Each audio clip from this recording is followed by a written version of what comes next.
All right, welcome back to the channel. It's your boy Fanan. And in this video, we are going to talk about the 154-pound division where Errol Spence Jr. has been offered a path to undisputed if certain things go right by a certain Australian son of a boxing legend named Tszyu. Let's talk about that in this video.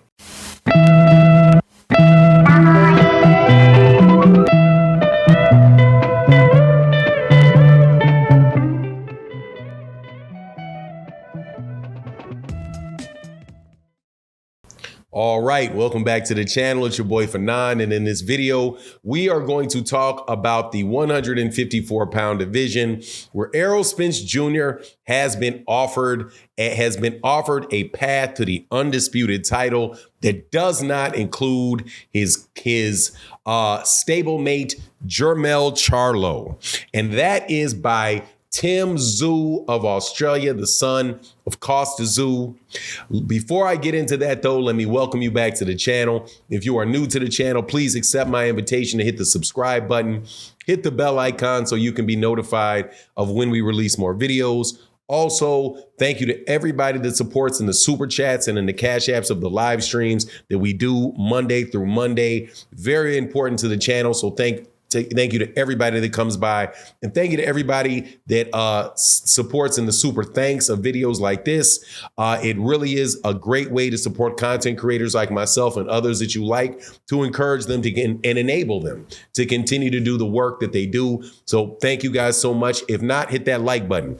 All right, so let's get into this. For the people that are not, don't want to complain about the fact that, hey, man, lights have to stay on. So you have to ask people to subscribe. You got to thank people for the support you get. It's part of it. So let's get into this, though.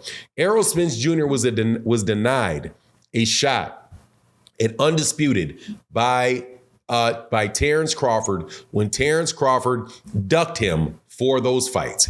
And yes, I'm going to use the word duck, period, because there should be ramifications for actions.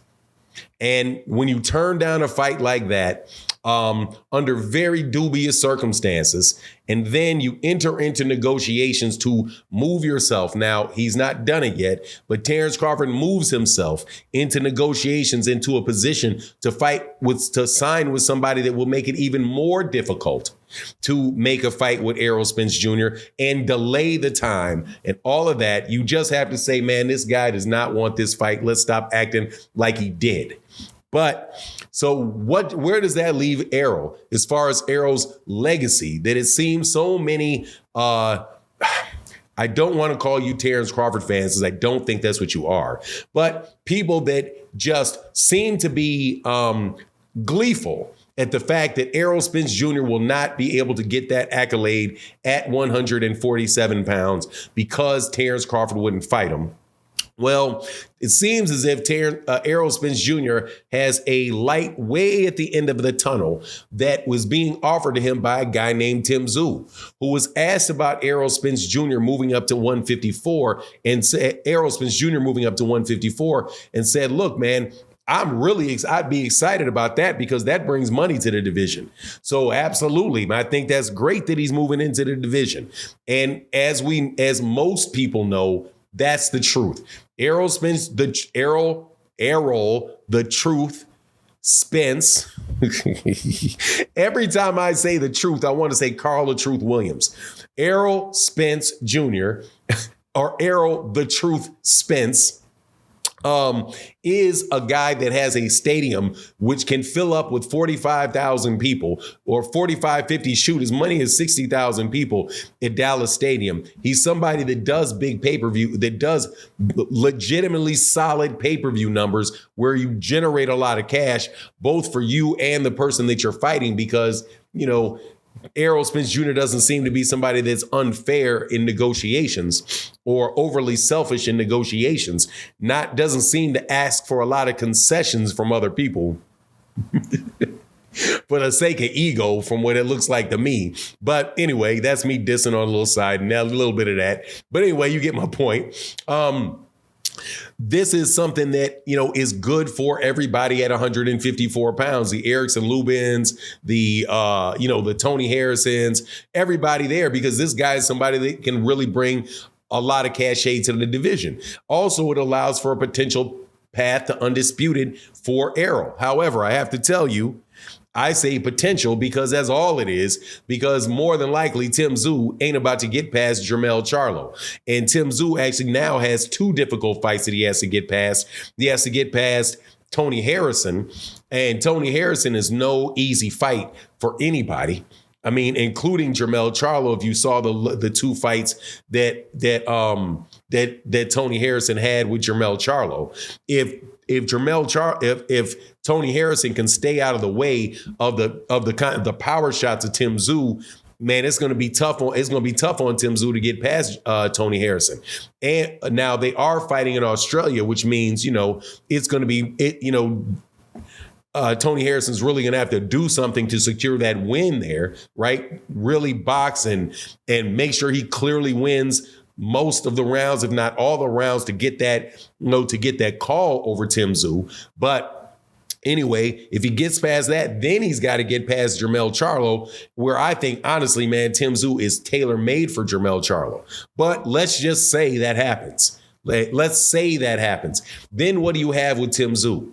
You have a guy that would have beaten both Tony Harrison, who Jermell Charlo had beaten, right? And so now they got a common opponent, which makes the fight with Tim Tszyu and Jermell Charlo bigger. And if he's able to get the Undisputed title off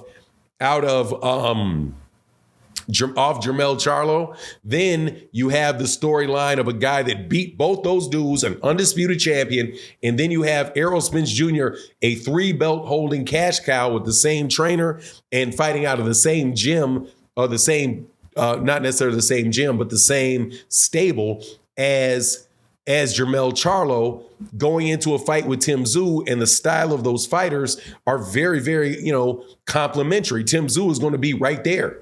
You know what I mean? Tim Tszyu is not out there. Ain't no mystery to solve. He's a big dude standing right there. And Errol Spence Jr. fighting Tim Tszyu in that type of fight is really a can't miss type of banger type of fight, right? So it's like, if you see how the different things play out and the way things could play out in the 154-pound division, man, that's a lot of money for everybody involved. It would be, in that case, a shot at Undisputed for Errol Spence. Now, Errol said that he would take Undisputed with Jermell Charlo or anybody else, that he's not going to turn down anything for that fight, trying to get that at one. Now, it's Jermell Charlo that says, look, man, have to be offered a lot of money to fight Errol Spence Jr. And people familiar with my channel know I'm a sadist. That money is there. All right. You got I agree to pay $90 to see that fight.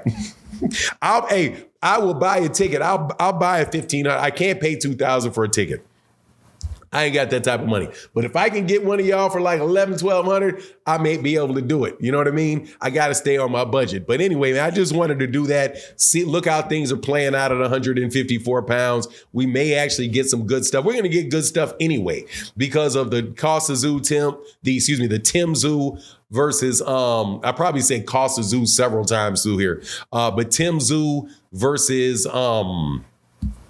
Tony Harrison. Great to see Tony Harrison back on the scene especially after him, training Alyssa Baumgardner to the things that she's been doing.